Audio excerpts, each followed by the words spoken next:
के बारे में बताने जा रहे हैं। वर्णों के समूह को क्या कहते हैं?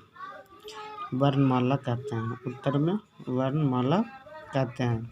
हिंदी वर्णमाला में कितने स्वर हैं?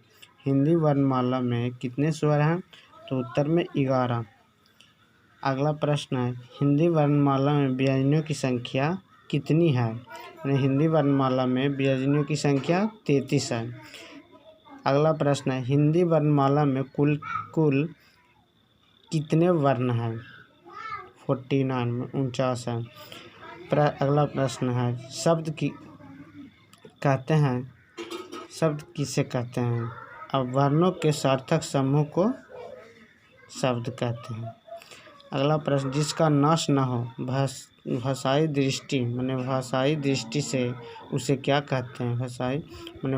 भाषा दृष्टि से उसे क्या कहते हैं? जिसका नाश न हो अक्षर कहते हैं। उत्तर में अक्षर। भारत संघ की राजभाषा कौन सी है? तो भारत संघ की राजभाषा हिंदी है। उत्तर में हिंदी। ध्वनि के लिखित रूप को क्या कहते हैं?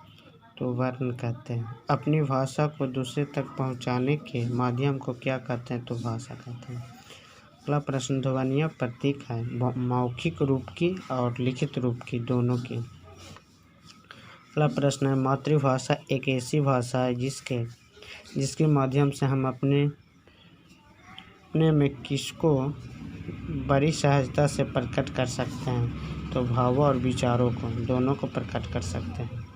अगला प्रश्न है, हिंदी वाक्य रचना में किसके पद कर्म पर आधारित है? कर्ता, कर्म, क्रिया, तीनों पर आधारित है। अगला प्रश्न, भाषा की सबसे छोटी इकाई को क्या कहते हैं?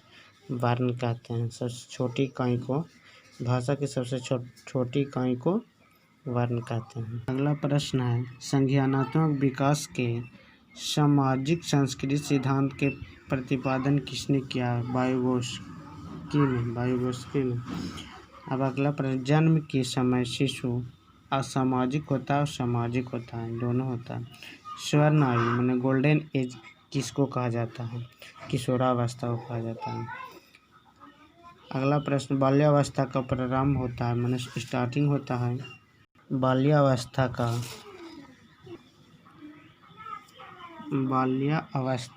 प्रारंभ होता है 3 वर्ष की अवस्था में। अगला प्रश्न, किस वर्ष के बीच लड़कियां तेजी से बढ़ती है? तो 10 से 12 वर्ष तक। अगला प्रश्न, किशोरा अवस्था जीवन का सबसे कठिन काल, यह कथन किसका है? तो किलपैट्रिक जी का है।